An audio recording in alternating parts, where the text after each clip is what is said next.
প্রকৃতির তাণ্ডব নৃত্যের হাত থেকে রেহাই নেই ধ্বংস দেবতা শিব ঠাকুরেরও। অমরনাথের তুষার তীর্থ রুদ্র নিঃশ্বাস ফেলছে উষ্ণায়ন, আর তাতেই গলে যাচ্ছে তুষারলিঙ্গ অমরনাথ। এটাকে কেউ দেবতার অভিশাপ হিসেবে দেখছেন, কেউ আবার বিজ্ঞানের চোখে। ঘটনা যাই হোক, গত 29শে জুন অমরনাথ যাত্রা শুরু হবার মাত্র এক সপ্তাহের মধ্যে তুষারলিঙ্গ গলতে শুরু করায় উদ্বেগ উৎকণ্ঠার মধ্যে রয়েছেন যাওয়ার অপেক্ষায় থাকা লাখো পুণ্যার্থী।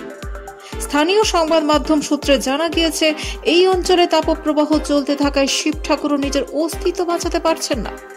তবে এই কদিনের বিরূপ প্রকৃতিকে হারিয়ে 1.5 লক্ষ ভক্ত পুজো দিয়ে ফিরেছেন।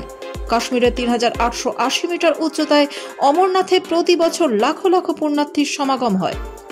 সারা বছর বরফে ঢাকা এই এলাকায় জুলাই মাসে বরফ গললে আসা শ্রাবণ মাসে ভক্তরা অমরনাথ দর্শনে যান।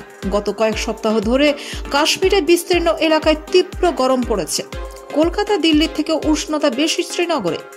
এই গরমের প্রভাব পড়েছে তুষার তীর্থেও, যার ফলে গলতে শুরু করেছেন বাবা বরফানি।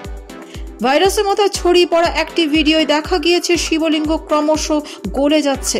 তবে ভিডিও সত্যতা নিয়ে কোন সময় তা নিয়ে জানা যায়নি।